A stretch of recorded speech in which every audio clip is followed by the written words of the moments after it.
You're listening to the COVID-free That's right. world of Wardini books. Because you and I have had it and we done have it. just had it. I've just come out of it, and you've just come out of it. And apart from a bit of a head cold, I did pretty well, actually. Yeah, same. Much Not the same. too shabby.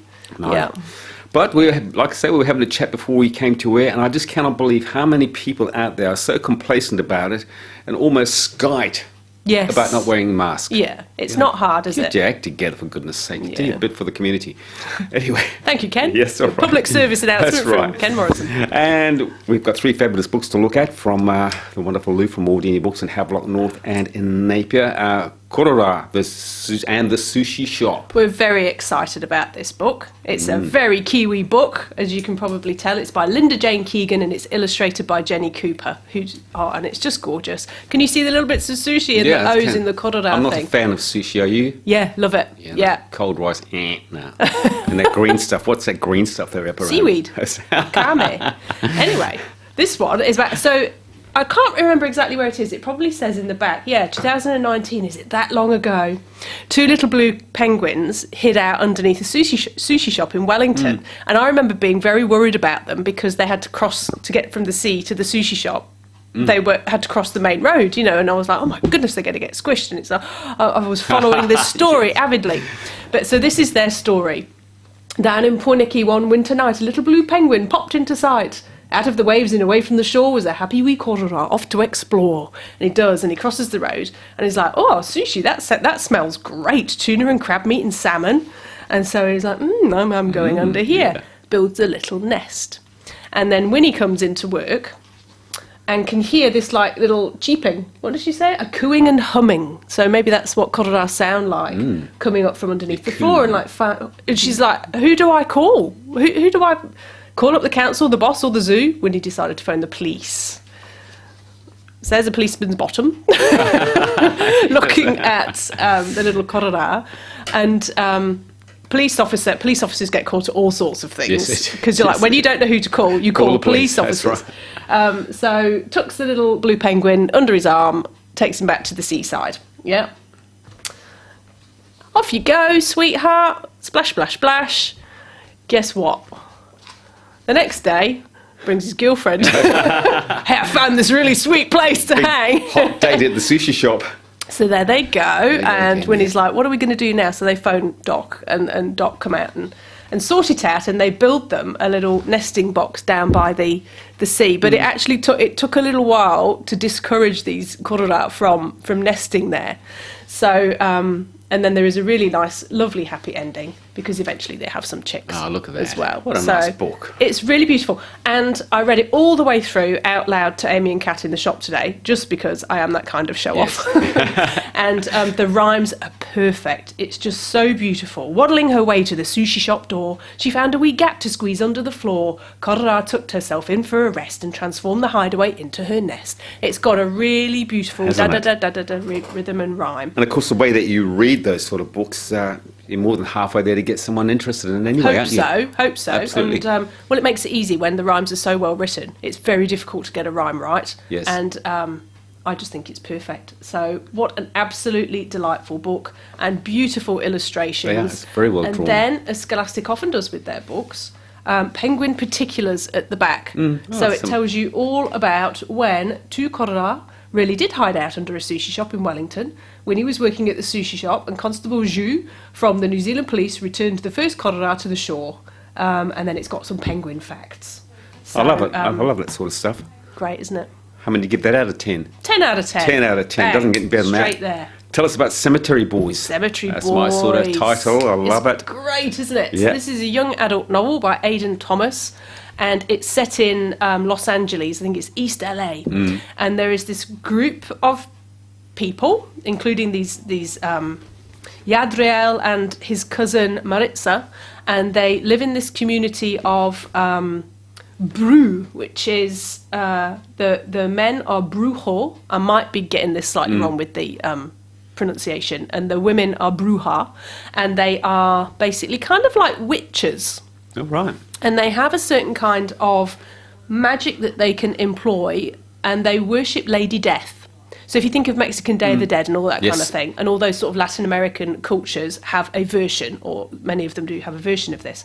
And so they might be Haitian or they might be Colombian, and these people live together, and they are it's magic that's been passed generation to generation. They worship Lady Death, and then they can be responsible for untethering spirits and sending spirits along to the afterworld. And some spirits that linger too long go maligno, which you can probably tell means like they go and they become quite dangerous. And so then it's very important that you get rid of these spirits and send them to where they need to go. So Yadriel lives in the cemetery because his father is like the leader of this community, and they're responsible for the spirits. And some spirits are pottering around all the time, and they're quite happy, and they just keep an eye on them to make sure that they don't go maligno. And Yadriel is a trans boy, and wants to go through the ceremony where he will then become a brujo. But his father's like, but that's not going to work, is it? Because you weren't born a boy. So how's that magic going to work?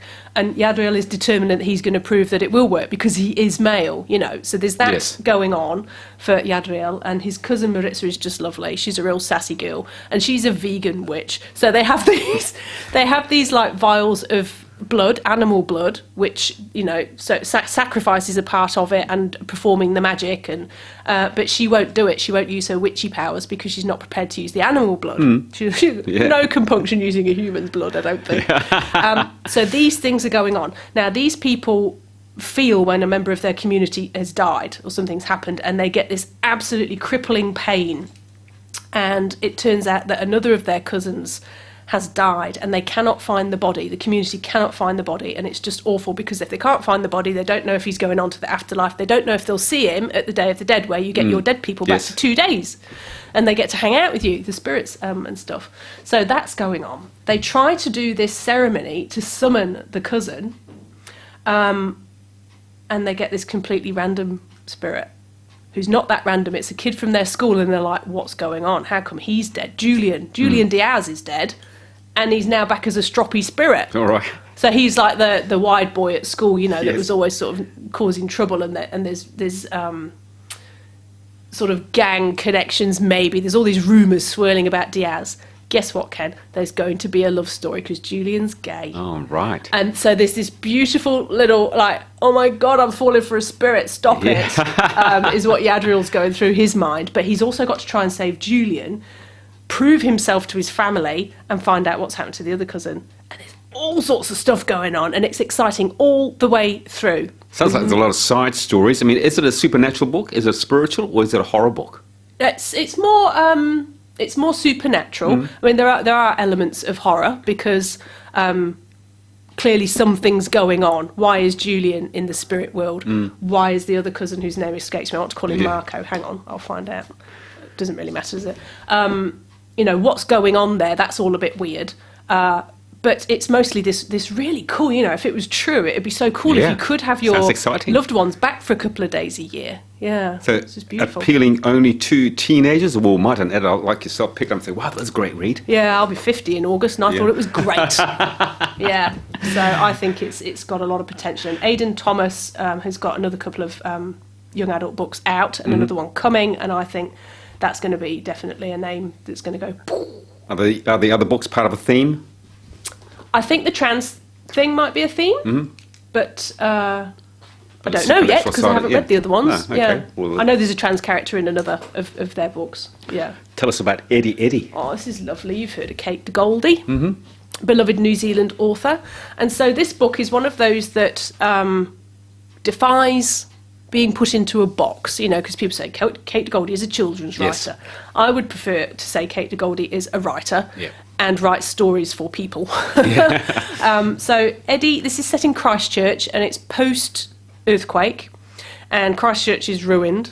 Eddy is about 19, and he lives with his uncle Brain. And on the first page, I had to read it a couple of times, thinking, is that a typo? Yes. But no, Uncle Brain, and he calls him Brain all the way through, and eventually you'll find out what his name actually is, and it's quite obvious. But he's called Brain because he's an historian, and he's into his classical music, and he's really into language, and Eddy's just at the sort of stage of life where his uncle is quite irritating to him.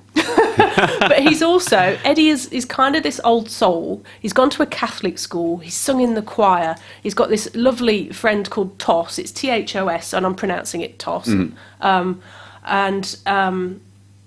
They've kind of been the nerdy, clever kids together, and they sing together, and it's all beautiful. Toss hasn't been very well, and we work through that as well. And Toss is very, very needy. He just wants Eddy all to himself. So Eddy's gone through a lot in his life, and he's clearly going through something when we first meet him. So there's been some dramatic exit from the Catholic school where something's cracked off gone on, in a big, like, Weasley Brothers exit Hogwarts kind of way. And he's doing dog sitting and pet care for people. And so he meets this family.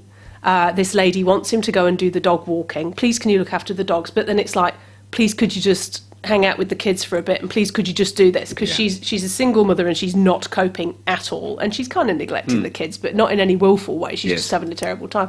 So Eddy ends up picking up all that kind of thing, and he's like, what is going on here? And then he gets recommended to do other jobs, like this older lady who turns out to be a very religious lady, with a sweary parrot, and there's all sorts of quite comical things go on. But it's really about Eddy dealing with a lot of stuff in his life, and it all comes out. There's a girl involved, and quite a tragic situation, and it's about him negotiating this, and just the beautiful soul that he is, spreading his love and his light to these other people, like this very needy little girl that he ends up looking after, who's quite adorable and has no filter. And her brother, who rarely comes out of his bedroom, but because of Eddy's influence, things start to change, and things change for him. And he's bottling everything up. And of course, when it comes out, it's quite the explosion. No. But just a beautiful people book. So when you turned that last page, were you uplifted? Yeah, it's beautiful. Yes. And you have to stop and think about the beautiful souls that you know in your life, and the flaws that people have that you can forgive them for because they are so golden in other ways. Yes, indeed. So it was a really, really lovely book that makes you appreciate everything. So where do those stories come from, do you think? Do you think that's a story based on a real-life episode, or is that writer just so clever that they make it up? She's super clever, that's for sure. Her facility for language is incredible, and that comes through Eddy and Brain as well in the book. The language used is quite rich. But also, I think Kate de Goldie is in love with Christchurch. She's from Christchurch. I don't think she lives there at the moment. But her writing is a love song to Christchurch as well, and everything that those people have had to go through. Want any of these fabulous books, Lou? Where do we get them? Wardini Books, why ever not? As always, my pleasure. Look after yourself. Talk to you same time, same place next week. Lovely. Thanks, Ken.